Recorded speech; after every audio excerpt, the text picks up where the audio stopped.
जय Hind all of you. और current affair की क्लास हमारी आपकी स्टार्ट होने जा रही है। और करंट अफेयर की सीरीज में हम आप आज फिर कुछ इम्पोर्टेंट न्यूज एग्जाम के पॉइंट ऑफ व्यू से जो है उनको हम लोग जो है वो कवर करेंगे। तो आ जाइए जल्दी जल्दी हम लोग करंट अफेयर में देखते हैं कि हमारी जो एक दो दिन की जो घटनाएं घटी हैं उन घटनाओं में क्या क्या चीजें हैं। सबसे पहले हम आप टॉपिक देख लेते हैं कि क्या क्या टॉपिक हमें आपको पढ़ना है। चलिए देखिए आज का जो टॉपिक है, सबसे पहले तो हम आपको टॉपिक बताते हैं कि जो जो टॉपिक हमें और आपको कवर करने हैं। देखिए आज की डेट में टॉपिक आपके सामने आ गए हैं। सबसे पहले इंपॉर्टेंट टॉपिक, बाघों की निगरानी के लिए नया प्रोजेक्ट। याद रखिए भारत सरकार ने एक न्यू प्रोजेक्ट जो है वो लॉन्च किया है। वो न्यू प्रोजेक्ट है टाइगर से रिलेटेड। तो एक तो टाइगर प्रोजेक्ट हम लोग ऑलरेडी जानते हैं, उसके बाद एक सरकार ने अब एक नया प्रोजेक्ट जो है वो लॉन्च कर रही है, उसको हमें पढ़ना है। रेलवे, ध्यान दीजिएगा, हमें और आपको जो पढ़ना है रेलवे, हाँ, रेलवे संशोधन विधेयक 2024 सरकार ने अभी रेलवे संशोधन विधेयक लेकर आई है, इसको हमें पढ़ना है। टाइगर ट्रायम्फ युद्ध अभ्यास 2025, इसको हमें आपको कवर करना है। सरकारी कर्मचारियों के लिए एकीकृत पेंशन योजना, मतलब कि हमें यूपीएस पढ़ना है, यूपीएस पढ़ना है, यूनिफाइड पेंशन स्कीम पढ़ना है। 47वां, याद रखिए ये 47वां है, 47वां international junior girls handball tournament 2025 हमें पढ़ना है।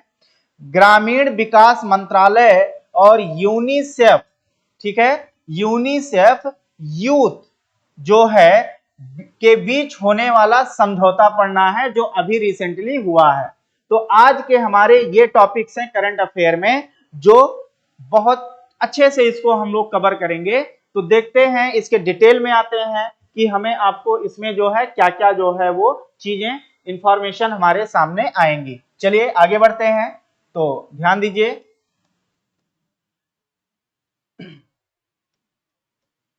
आपके सामने है फर्स्ट टॉपिक जो हम लोग अभी देखे हैं, बाघों की निगरानी के लिए नया प्रोजेक्ट।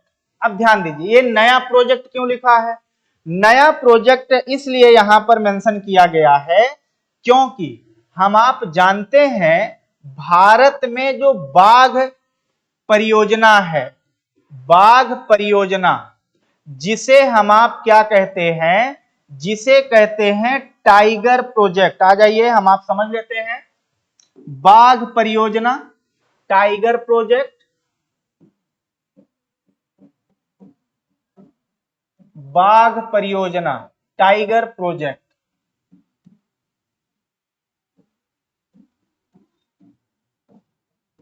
टाइगर प्रोजेक्ट, इसे भारत सरकार ने 1973 में, याद रखिए 7 अप्रैल 1973 को बाघ परियोजना लॉन्च की गई थी। मतलब कि इसे लॉन्च कब किया गया था, तो इसे लॉन्च किया गया था अप्रैल 7 1973, क्योंकि उसी दौरान 1972 में वाइल्ड लाइफ प्रोटेक्शन एक्ट आया था। वाइल्ड लाइफ प्रोटेक्शन एक्ट, जिसे हम आप 1972 कहते हैं, उसी में वन्य जीव संरक्षण अधिनियम, जिसे कहा जाता है वन्य जीव संरक्षण अधिनियम 1972, और इसी के तहत बाघ को हम प्रोटेक्ट या कंजर्व करने की बात किए थे कि जो वन में रहने वाले जीव हैं उन्हें प्रोटेक्ट किया जाएगा, उन्हें संरक्षित किया जाएगा। और इसी की दिशा में आगे बढ़ने के लिए भारत सरकार ने 7 अप्रैल 1973 को टाइगर प्रोजेक्ट लेकर आई, और उसी टाइगर प्रोजेक्ट के तहत हमारे यहाँ टाइगर रिजर्व बनाए गए, हमारे यहाँ बाघों को कैसे बचाया जाए, बाघों को कैसे कंजर्व या कैसे प्रोटेक्शन दिया जाए, उसके लिए सरकार अलग अलग जो है वो कदम उठाई। इसी की दिशा में, इसी को आगे बढ़ाते हुए 1973 के बाद 2006 में भारत सरकार ने, उस समय यूपीए 1 सरकार चल रही थी, उस सरकार ने 2006 में इसी ये आपका जो टाइगर प्रोजेक्ट था, इसी के तहत 2006 में बाघों की गणना कराई। ध्यान दीजिएगा, बाघों की गणना कराई पहली बार 2006 में। बाघों की गणना पहली बार कब की गई? तो 2006 में। ये गणना जो की गई, इसी के साथ एक इंस्टीट्यूशन बनाया गया, एक संस्था बनाई गई जिसे एनटीसीए कहा गया। एनटीसीए का पूरा नाम था national tiger conservation, national tiger conservation act. ये बना, एक्ट ना कह के अथॉरिटी बोला जाएगा, इसको बनाया गया, जिसे कहा गया राष्ट्रीय बाघ संरक्षण प्राधिकरण।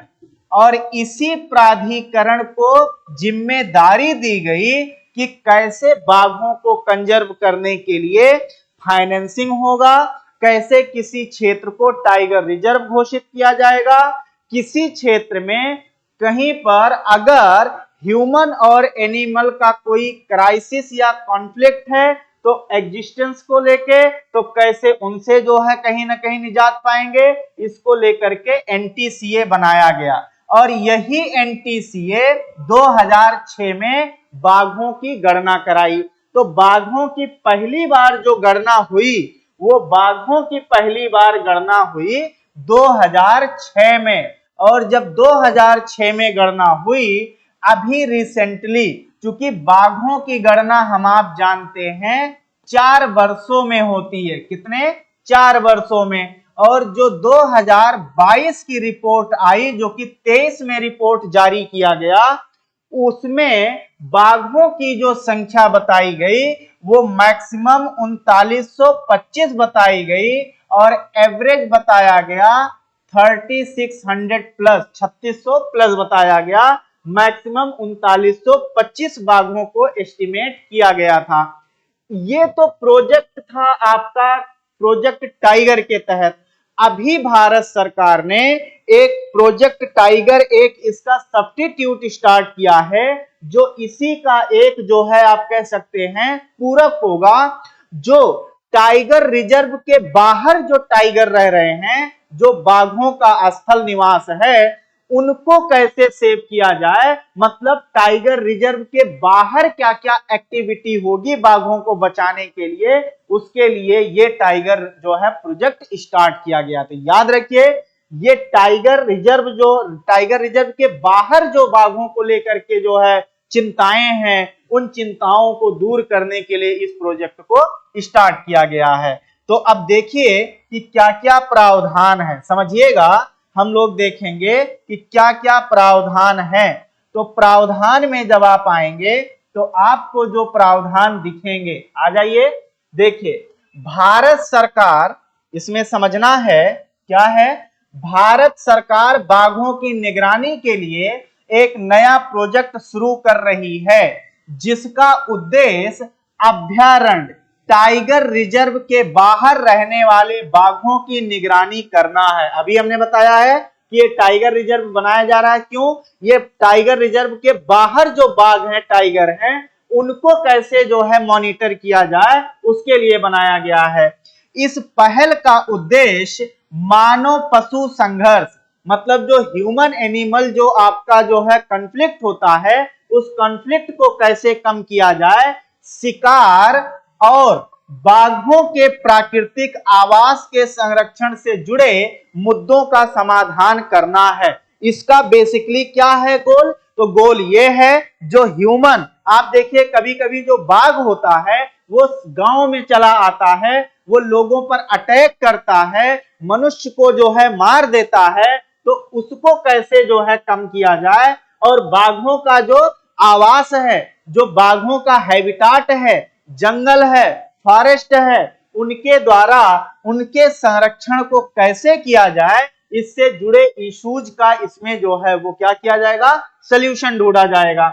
प्रोजेक्ट 10 राज्यों में लागू किया जाएगा। ये उन राज्यों में लागू होगा, लगभग 10 राज्यों में, जिन राज्यों में बाघों की संख्या क्या है, जिन राज्यों में बाघों की संख्या ज्यादा है। जैसे आप देखिए एमपी हो गया, कर्नाटक हो गया, यूपी हो गया, आपका जो है उत्तराखंड हो गया, अब महाराष्ट्र हो गया, इन सब राज्यों में इसे लागू किया जाए। तो कितने राज्यों में लागू किया जाएगा? 10 राज्यों में। इसे पहले प्रोजेक्ट टाइगर के पूरक के रूप में विकसित किया जाएगा। याद रखिए, अभी हमने कहा है जो प्रोजेक्ट टाइगर था, जो 1973 में स्टार्ट किया गया था, उसका एक कॉम्प्लीमेंट्री है या एक सप्लीमेंट्री है जो इसका पूरक होगा। मतलब उसको कितना ज्यादा इफेक्टिव बनाया जाए, उसके लिए ये अलग से स्पेसिफिक एक प्रोजेक्ट स्टार्ट किया गया है। जैसे हाथी के लिए एक जो है आपका है, जिसे हम लोग जो प्रोजेक्ट नाम हाथी प्रोजेक्ट भारत में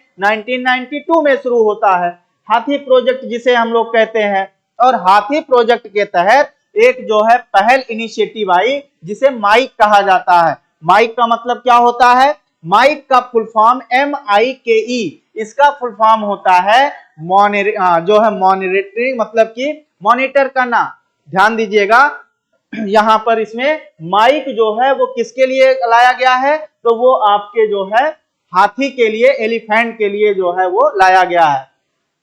इसका अगर हम लोग देखें तो इसमें यह किया गया है, मॉनिटरिंग मतलब मॉनिटर कैसे किया जाए, इलीगल मतलब कि अवैधानिक, और किलिंग को कैसे रोका जाए ऑफ एलिफेंट मतलब हाथी के, इसको मॉनिटर किया जाएगा। मॉनिटरिंग की बात की गई है, monitoring illegal killing of elephant, उसको रोकने के लिए माइक जैसा इनिशिएटिव स्टार्ट किया गया था। ये हमें ध्यान में रखना होगा। तो ऐसे इसको लागू किया जाएगा, जिससे प्रोजेक्ट बाघ के तहत ज्यादा से ज्यादा बाघों को जो है वो जो है कंजर्व किया जा सके। तो ये इसके जो है वो पॉइंट्स जो है आपके रखे गए हैं। नेक्स्ट हम लोग देखेंगे, इसी में आप जब देखेंगे तो ये इसका ऑब्जेक्ट क्या है, उद्देश्य क्या है। ऑब्जेक्ट बाघों की निगरानी करना, मतलब कि इसमें जो है बाघों की क्या की जाएगी, मॉनिटरिंग की जाएगी। इसमें बाघों की मॉनिटरिंग की जाएगी। तो इसमें जो मॉनिटरिंग की जाएगी वो मॉनिटरिंग ये होगा कि कैसे निगरानी किया जाए बाघों का। मानव पशु संघर्ष कम करना, मतलब जो ह्यूमन और जो आपका वाइल्ड लाइफ है या ह्यूमन एनिमल के बीच जो कॉन्फ्लिक्ट है उसको कैसे कम किया जाए। शिकार पर प्रतिबंध लगाया जाए। आवास सुधार, मतलब इनके हैबिटाट को सुधार किया जाए। ये इसके कुछ गोल रखे गए हैं। इसका संचालन राष्ट्रीय बाघ संरक्षण प्राधिकरण, अभी हमने आपको बताया है वही NTCA द्वारा किया जाएगा। 2026-27 तक के लिए प्रस्तावित बजट, इसके लिए जो रुपया एलोकेट किया गया है, जो इसके लिए धन एलोकेट किया गया है, वो है 176.45 करोड़ रुपया जो है इसके लिए रखा गया है। इस परियोजना के लिए धनराशि, इस परियोजना के लिए जो धनराशि है वो कहां से आएगा, national compensatory afforestation and management and planning authority, जिसे CAMPA से कहा जाता है, उससे लिया जाएगा। ये एक ऐसी अथॉरिटी बनाई गई है NTCA के तहत, जो खासकर जो वाइल्ड लाइफ से रिलेटेड चीजें हैं उनके लिए ये फंड जो है आपका जारी करता है या फंड प्रोवाइड करता है। इसके लिए पैसा यहीं से जो है वो लिया जाएगा CAMPA से। तो ये हमें और आपको जो है वो ध्यान रखना होगा। अब देखिए अगली खबर आपके सामने है, रेलवे संशोधन विधेयक 2024।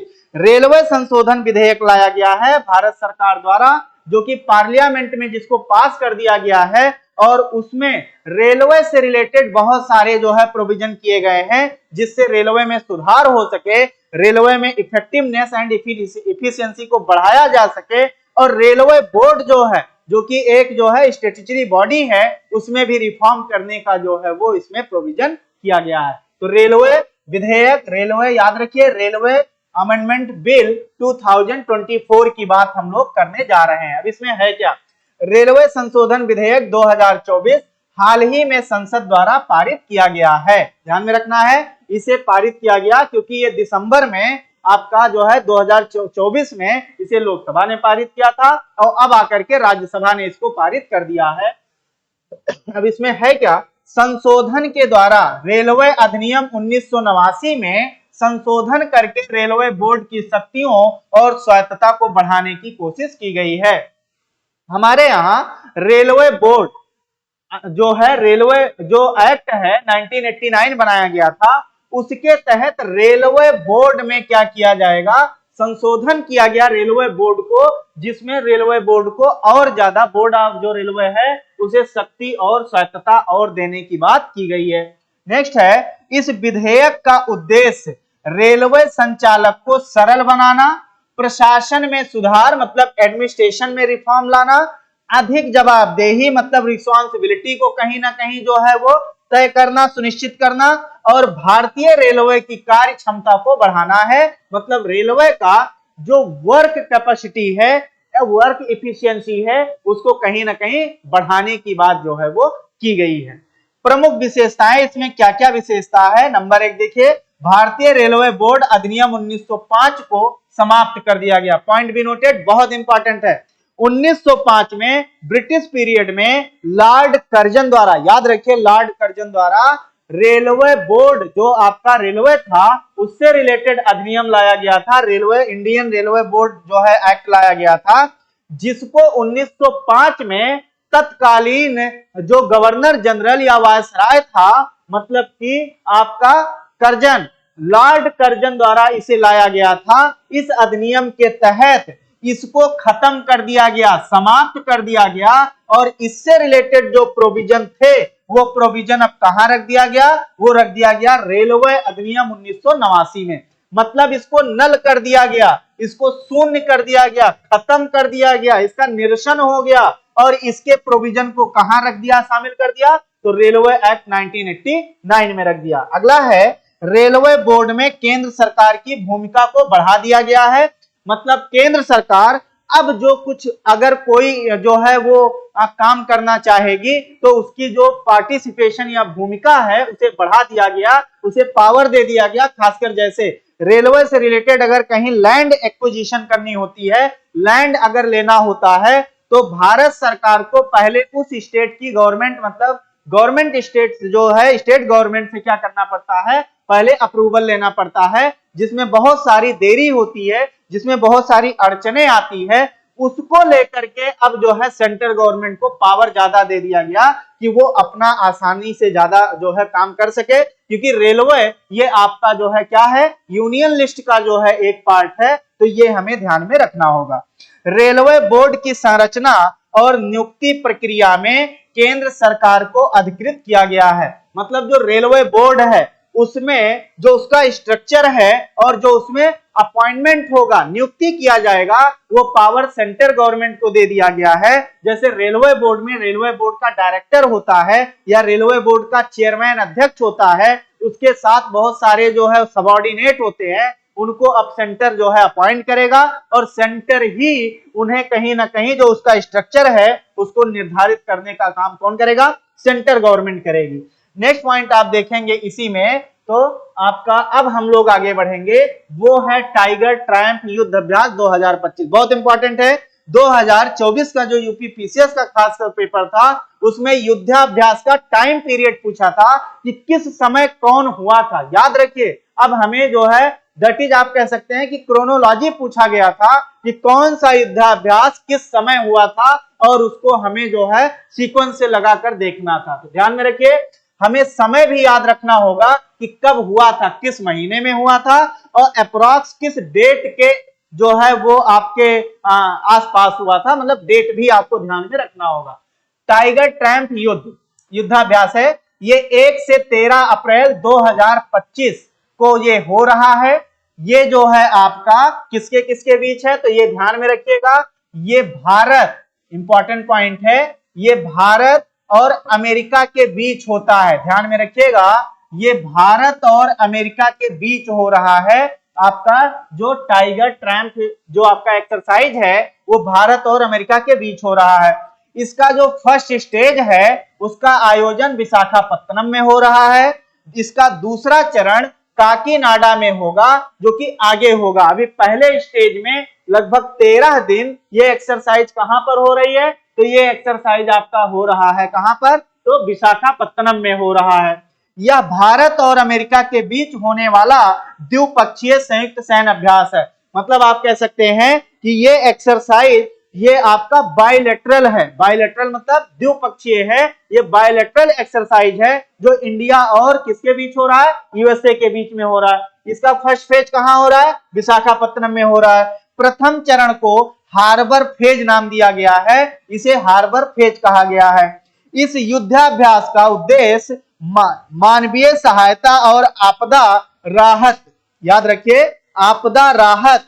अब यहां पर यह ध्यान में रखना है, सहायता और आपदा राहत का संचालन की क्षमता विकसित करना है। मतलब कि इसका काम क्या है, इसका काम यह है कि कैसे अगर कहीं पर आपदा आ जाती है तो उस आपदा से कैसे हम लोग जो है क्विक रिस्पांस करेंगे, इसके लिए ये एक्सरसाइज किया जा रहा है। मतलब डिजास्टर अगर आता है तो क्विक जो है रिस्पांस कैसे किया जाएगा, उससे कैसे लोगों को बचाया जाएगा, कैसे लोगों को जो है सुरक्षा दी जाएगी, इसके लिए ये एक्सरसाइज आपका किया जाता है। मानवीय सहायता, जैसे फॉर एग्जांपल आप देख ही रहे हैं, आपके सामने एग्जांपल है म्यांमार वाला एग्जांपल। हमने आपको कल ही लेक्चर में जो है वो पढ़ाया था कि म्यांमार का जो है ये आपका म्यांमार कैसा है, म्यांमार वाला जो है ये आपका इसी का एक ऐसा आप एग्जांपल समझ सकते हैं जिसमें ऑपरेशन ब्रह्मा जो है वो चलाया जा रहा है। म्यांमार में जो भूकंप आया था, अर्थक्वेक आया था, उसमें जो है तरह तरह की भारत सरकार जो है वो सुविधाएं या राहत जो है वो भेज रही है। तो ये आपका था टाइगर ट्रैंप युद्ध अभ्यास 2025। चलिए नेक्स्ट हम लोग देखेंगे, अगला है इंपॉर्टेंट है, कर्मचारी सरकारी कर्मचारियों के लिए एकीकृत पेंशन योजना लागू। याद रखिए ये पेंशन योजना जिसे यूनिफाइड पेंशन स्कीम कहा जाता है। अभी जल्दी में ही पिछले साल 2024 में भारत सरकार ने घोषित किया था कि हम जो आपका एनपीएस है, एनपीएस मतलब न्यू पेंशन स्कीम, उसके साथ साथ एक नई पेंशन स्कीम लेकर आई है सरकार। और उस याद रखिए अब भारत में 3 प्रकार की पेंशन स्कीम देखने को मिलती है। एक आप देखते होंगे समय समय पर ओल्ड पेंशन स्कीम की बात होती है जिसे हम लोग क्या कहते हैं, ओपीएस कहते हैं। एक एनपीएस आई और अब आ गई है यूपीएस। जो ओपीएस थी वो 2005 से पहले का था। 2005 की जो मतलब पेंशन स्कीम थी वो ओपीएस थी। 2005 में चूंकि 2004 में मनमोहन सिंह सरकार आ गई थी, मनमोहन सरकार ने नई पेंशन स्कीम जो है वो पार्लियामेंट से एक्ट के थ्रू जो है पास किया था, जिसे एनपीएस कहा गया था, न्यू पेंशन स्कीम। अब भारत सरकार लेकर आई है यूपीएस। यूपीएस ऐसी स्कीम है जिसमें अब जो है जो केंद्रीय कर्मचारी हैं, मतलब केंद्र सरकार के जो कर्मचारी हैं, उन्हें किस तरीके से पेंशन जो है वो दिया जाएगा, उसके लिए ये पॉलिसी जो है सरकार या स्कीम जो है सरकार लेकर आई है। ये न्यूज में इसलिए रहा है क्योंकि 1 अप्रैल 2025 को यूपीएस को सरकार ने नोटिफाई कर दिया और यूपीएस अब लागू हो गया है। याद रखिए यूपीएस में और एनपीएस में, यूपीएस आई है लेकिन एनपीएस अभी खत्म नहीं है। जिसकी इच्छा है वो यूपीएस में आए और जिस कर्मचारी की इच्छा है वो एनपीएस में रहे। तो ये आपके लिए न्यूज में आया इंपॉर्टेंट जो है वो कंटेंट होगा। अब इसमें क्या चीजें हैं वो हम लोग देखते हैं।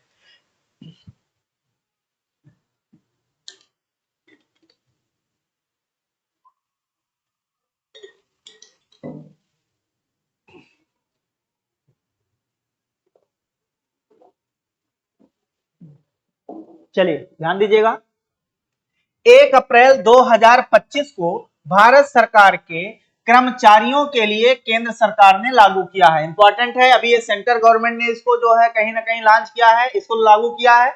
याद रखिए, मैं आगे भी बताऊंगा, इसे राज्य सरकारें भी लागू कर सकती हैं।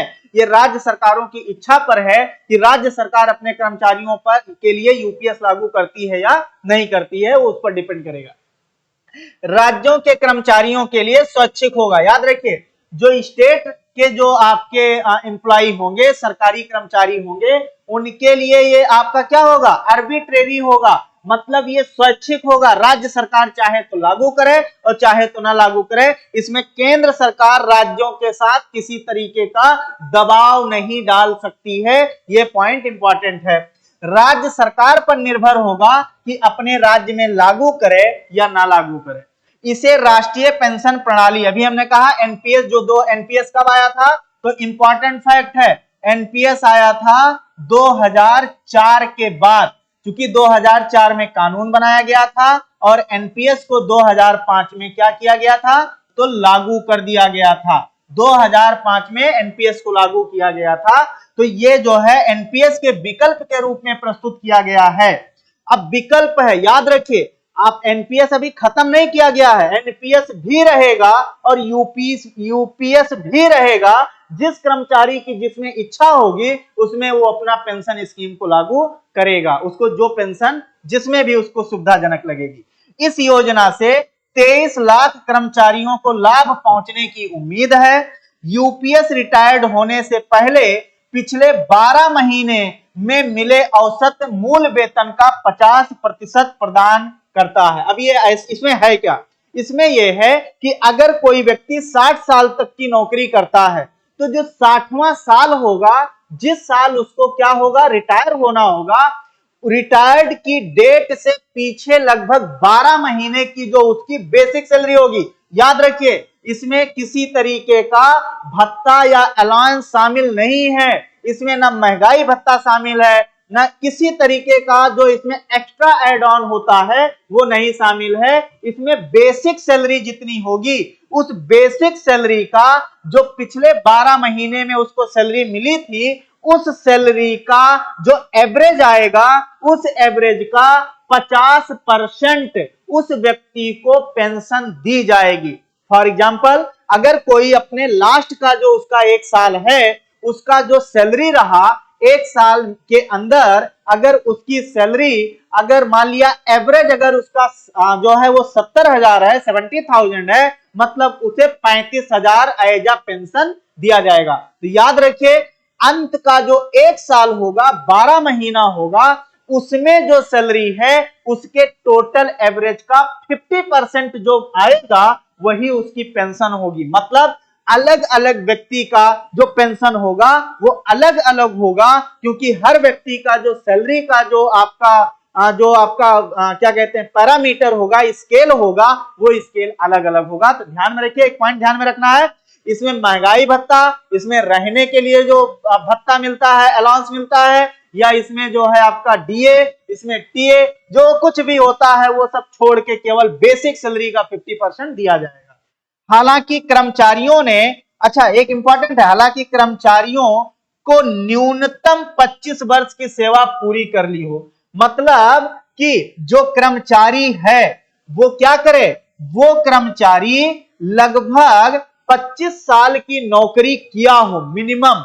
मतलब कि जिसने अपनी नौकरी 35 साल मिनिमम मैक्सिमम 35 साल पर वो नौकरी ज्वाइन कर लिया हो, क्योंकि अगर वो अपनी 35 ईयर्स पर ज्वाइन करेगा तभी 25 साल बाद वो 60 साल का हो जाएगा जब रिटायर्ड होगा। मतलब कि इसमें आप कह सकते हैं कि जो इसकी ओवर लिमिट है, मतलब ओवर एज की बात है, अपर जो लिमिट है वो 35 साल है। मतलब 35 साल तक कम से कम वो व्यक्ति नौकरी पा गया हो तो उसको कम से कम, यहां देखिए, 25 साल तक की सेवा पूरी कर ली हो। मतलब अगर हम मोटा मोटा कहें तो हम आप कह सकते हैं जो 35 साल की उम्र में नौकरी करना कम से कम शुरू कर दिया था उसे ही मिलेगा।